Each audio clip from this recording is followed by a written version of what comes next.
So, after much teasing and toying with us, the date of the next general election has finally been set in July. The Prime Minister, Rishi Sunak, tells us that he is the man with a plan for a bloke who went out in a very rainy June and didn't think to bring an umbrella. But never mind. But one of the primary reasons that the Tories are completely underwater when it comes to polling, it doesn't feel like a partisan point to say that the UK economy and households are really struggling. So, in this video, we're going to be going through 14 years of Conservative economic failure in 14 graphs. But very quickly, this is the sort of thing which is just completely awash with punditry and morons and people who don't really understand these things. We are going to be doing better analysis than those people, and that's for four main reasons. The first is we're going to be looking over a long time period.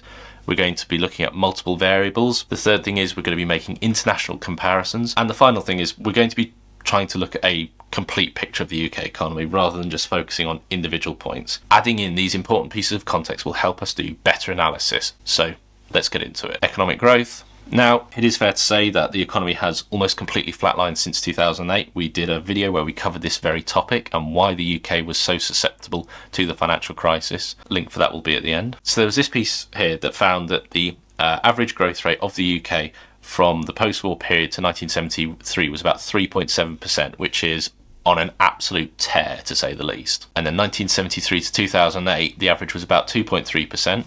When you look internationally over a similar time period, it's still pretty strong. From the 2008 financial crisis to now, it's now at 1.2%. And so I think this is really a lot of what we're trying to talk about, that the UK economy was already moving down a gear, but still chugging along nicely, whereas now it's completely flatlined. Now, whilst you might say that so many countries have struggled during the financial crisis, and that is absolutely fair to say, totally true, but I think if you start to look at more of the data, I think it starts to become quite clear that the UK has struggled more than most. Government debt. So this is an annoying one to start with, but we're going to wade into it nonetheless and damn the torpedoes. In my view, kind of the genesis of so much of the economic policy that's dominated for the last 14 years. And the story goes something like this.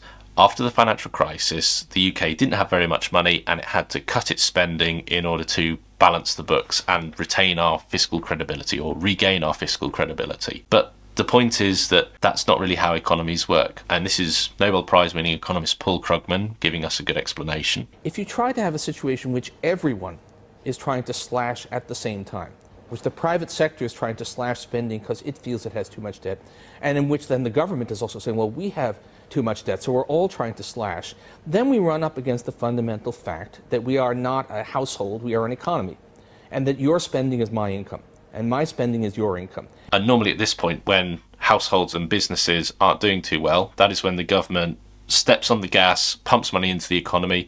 Once they're on a surer footing, the government can rein it back in. To cut more and cut more and cut more just exacerbates the problem. And I think at this point there is plenty of analysis out there which really indicates that austerity was the wrong solution to completely the wrong problem at the wrong time.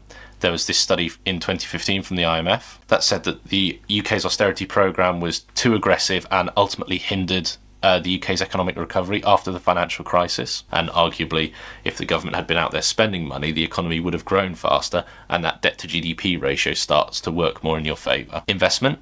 Now, this is the one which I have a particular bugbear about. It's one of the most frustrating ones. It is also fair to say that the UK has historically lagged behind other G7 countries when it comes to its levels of investment. After the financial crisis, it grew really slowly, and since Brexit hit, it has all but flatlined. Something about having 5 prime ministers in 8 years doesn't give people a great deal of confidence, but crazy stuff. Who would have thought it? And the IPPR estimates that the UK is underinvested by about half a trillion pounds. So what is investment?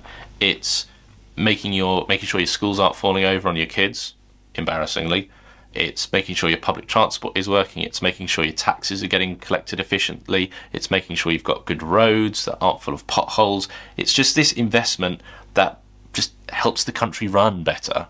And austerity was absolutely a key proponent of making sure that there just wasn't the investment out there that the economy really needed to get back on its feet. Trade. It is a trend that we were starting to see irrespective of that. And obviously as the new border checks come into force over the next kind of couple of months, then things are only going to get more difficult from a trade perspective. And, to put this in perspective, internationally, the UK has struggled. Since the 2016 Brexit vote, the UK is barely at pre-pandemic levels. and the European economy is 8% above, and the US is 14% above. So underperforming is starting to become the norm. Now, obviously, the B word has come about, but if we look at the effect of Brexit, we can look at the impact that this has had on trade. Trade values have fallen by about 15% since the Brexit referendum.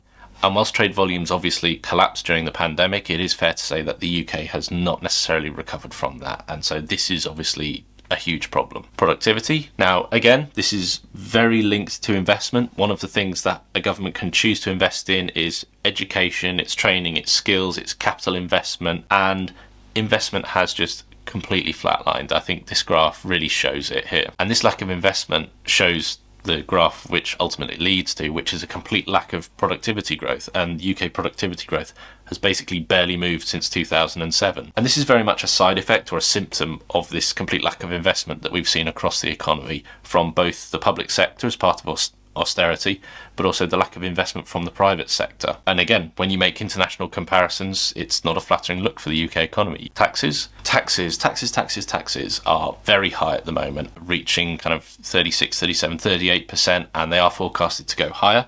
For the most part, this has been done by stealth. This has been by freezing tax bands. And that's because if someone gets a pay rise during a high inflation period, like we've suffered for the last couple of years, it means that people will get pulled into these tax brackets and more of their pay will go towards a higher tax rate. This is known as fiscal drag. And so whilst they haven't necessarily increased the rates by freezing the thresholds, it is effectively a tax rise. Wage growth. Now, this for me, I think, is where it gets really frustrating. And that's largely because, for the most part, in economic history, particularly in the UK, productivity growth and wage growth basically moved in lockstep. A individual person is able to produce more in a given time period, therefore the company can afford to pay them more as well as make a profit. Seems pretty simple. But what we've really seen is in the UK that because productivity has flatlined, that wage growth has basically flatlined as well. If you look at this graph here, you can see the grey line shows the kind of, and it's just gone completely nowhere for the better part of a decade, if not longer. And the Resolution Foundation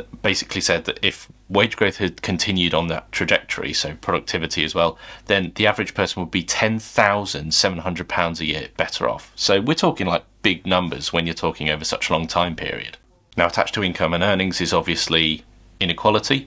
Now, you can see here in this graph that inequality in the UK absolutely soars in the 80s, largely thanks to kind of privatisation and a lot of the reforms that Margaret Thatcher brought in. But for the most part, if you look at the numbers on a sort of broader timescale, it wasn't as much of a problem, and that's for a few key reasons. The first is, although it is true to say that inequality went up under the Thatcher years, it is also fair to say that but everyone was getting a bit better, so the spread was not necessarily as egregious. But what we've seen recently really is that wages have completely flatlined, but then the kind of wealthiest in society have got even richer and the poorest in society have got even poorer, and so you're seeing this real divergence. So inequality has continued to rise. That margin there is just getting wider and wider. So what's the main takeaway from this? For starters, I think I've probably used more than 14 graphs, but that's really kind of the main takeaway is when you're doing this kind of analysis, much like this video just here, where one of the key things that we really talked about is in order to build this fuller picture, you really need to be looking at a whole host of different examples. You have to be looking at multiple different economic variables and measurements in order to develop this really complete picture about how the economy has performed. And this is the preoccupation of morons, which is to say, in this very specific time frame, in this very specific time period, for this one variable, we're doing great. But actually, looking across a longer time period, across multiple variables and with international comparisons, that's really how you can build a much better and a much more comprehensive view about how an economy has performed. And I know I've used more than 14 graphs, but the truth of it is, the more I dug into this, the more information and data I felt I had to present in order to build the case ultimately. Thanks very much for watching.